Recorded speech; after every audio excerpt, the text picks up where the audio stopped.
شرکت گاز به تدریج داشت رشد میکرد تو تمام زمینه‌های اجرایی، عملیاتی و خدماتی که باید ارائه بده.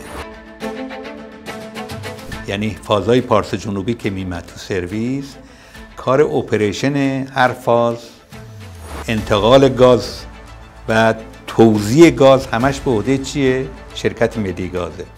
بنابراین در اون زمان حجم فعالیت‌های گاز زیاد شده بود، ولی ساختار گاز همون ساختار قبلی بود.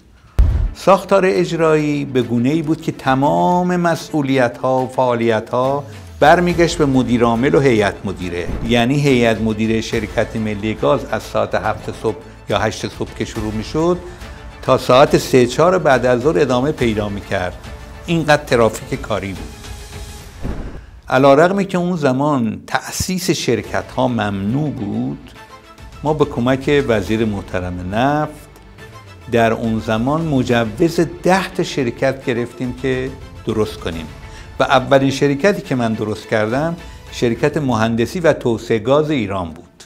در کنار این دوباره شرکت انتقال گاز رو درست کردیم، چون عملیات انتقال گاز خیلی وسیع هست و بود. ما دیدیم واقعا ما از پس این مجموعه بر نمیاییم. این مدیریت همه کاراش منتقل میشه به ما. بازرگانی گاز اون موقع مثلا LPG میفروخت، کاندنسیت میفروخت یا مایعات گازی. ما یه شرکت درست کردیم به نام شرکت بازرگانی گاز.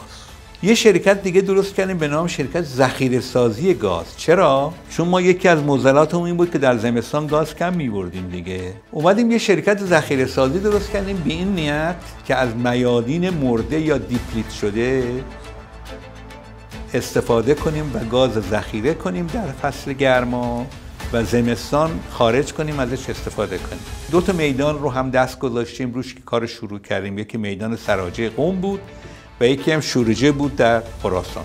5مین شرکتی که درست کردیم شرکت گاز خودرو بود که نقش این شرکت احداث جایگاه‌های CNG بود برای کشور. و 5 تا شرکت گاز استانی درست کردیم که تمام استان‌های ایران صاحب شرکت گاز استانی شدند. خب این تغییر ساختار از نظر اجرای کار داخل مجموعه شرکت ملی گاز بود.